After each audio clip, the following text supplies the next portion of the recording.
Good morning, everyone. Welcome to another RF Crypto video. Today's markets, we have seen that it's gone down.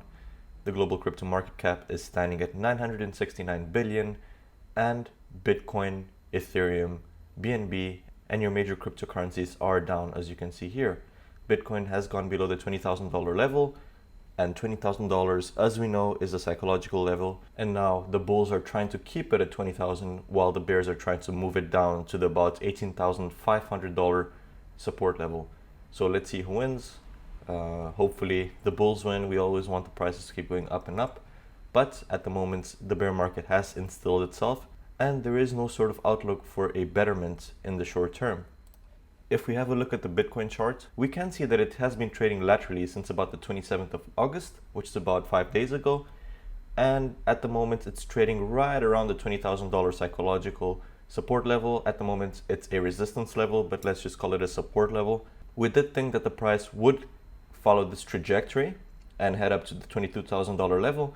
However, because of the bad news in the market and the fact that the economies aren't doing well, and inflation is extremely high, and the added fact that a gas pipeline got shut down once again yesterday, it caused this red candle right here. When a major gas pipeline like that gets shut down, we always see economic instability. We see the expectation of energy prices rising. We see the expectation of electricity shortages. Therefore, people start selling off riskier assets. They want to be safe, they want to be risk averse, and they move onto your safer assets like stocks and bonds and cash. But it quickly recovered, and now it's trading laterally. It hasn't made any significant movements, and it's just a waiting game to see where it moves to. Bitcoin mining difficulty spikes as profitability drops for mining companies. Some will go to say that higher mining difficulty is a good sign for the network. The mining difficulty for Bitcoin jumped by 9.2% over the last 2 weeks, hitting 30.97 trillion with a hash rate hovering over 230 exahashes per second yesterday. Bitcoin mining is the process of using powerful machines or powerful computers to verify transactions on the blockchain.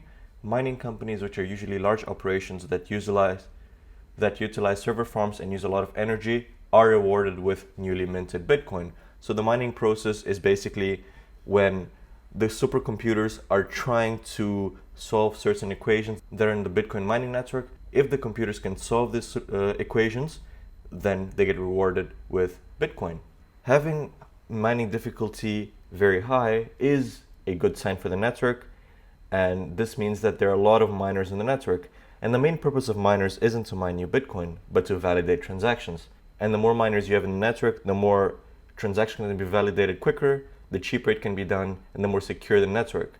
Therefore, despite the fact that mining companies are making less profit, for the network, higher mining difficulty is a good thing. So last month, miners in Texas suspended operations to help energy grid and conserve energy during a heat wave, a move that likely made Bitcoin easier to mine. This is simply due to the fact that Texas has a lot of Bitcoin miners due to their lax laws and regulations, and a lot of these miners went offline in order to help conserve energy and prevent blackouts in the state.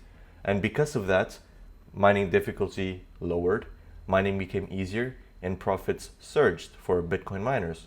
However, now the worst of the winter in Texas is over, which means that the strain on the energy network is less, and the Bitcoin miners have switched on their operations again. And because there are many Bitcoin miners in Texas, this has caused the mining difficulty to increase because the network has been flooded with new miners. So Zach Branford, CEO of mining company CleanSpark, said that only the most advanced and efficient operators will be able to succeed in the market, which means that as mining difficulty increases, your profit margins go down.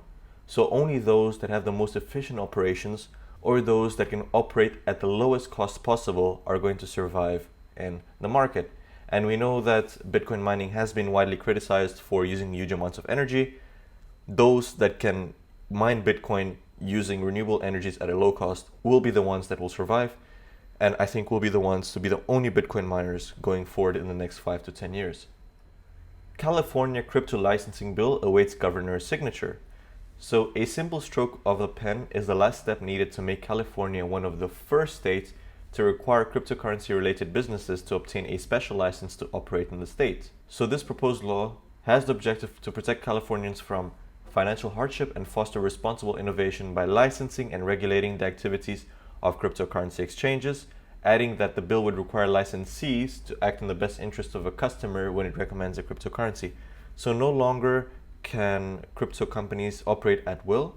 They'll have to follow rules and regulations.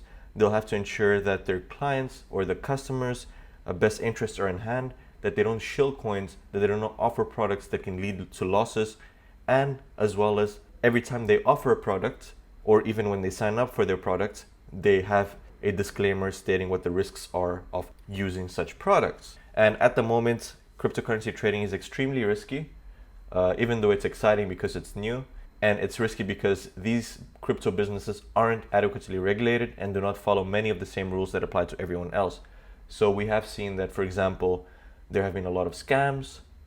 Even big companies like Celsius squander the money of their customers because they didn't adequately leverage their portfolio. However, if there was regulation in place to manage leverage, to ensure that the funds are protected, I'm sure that Celsius today would still be operational.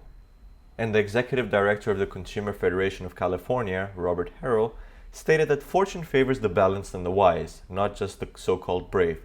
What it means is that there needs to be a balance between trading or operations and between regulation. And that's what will cause a mutually beneficial impact, not only for the crypto companies and the customers, but also for the government in terms of taxes and in terms of attracting more businesses into California. And due to the fact that regulation is a good thing, companies want to know what the legal parameters are in which they can work in order to prevent breaking the law and facing massive fines. So if this law comes into place, I see huge number of crypto companies flooding into California.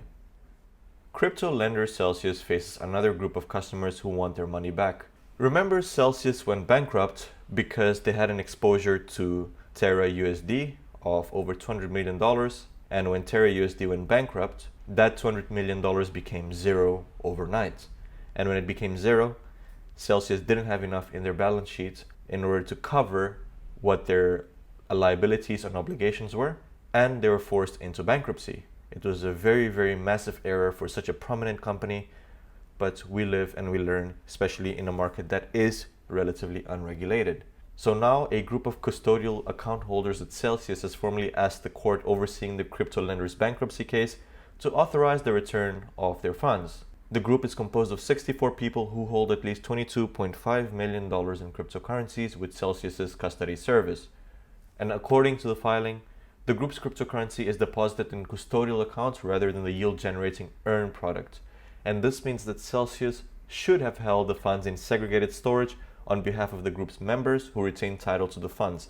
So this isn't money that was put into your stakings and your lendings and your earnings. This was just deposited. And because of this, these people are saying that Celsius should have placed these funds separately and protected them because they weren't actually earning any yield on them. And because of this filing, the customers should be able to receive their funds back separately from the outcome of the bankruptcy proceedings, because what was lost was from your leverage trading and from your staking. And this is just holding crypto in portfolios. I don't know what's going to be the outcome of this, but Celsius is currently facing a lot of difficulty, especially with the bankruptcy, and this is one more woe that they have to face. And with that, we come to the end of today's video. Thank you very much for watching. If you enjoyed the video, please leave a like, hit the subscribe button, and share this video with your family and friends. Invest wisely, and cheers.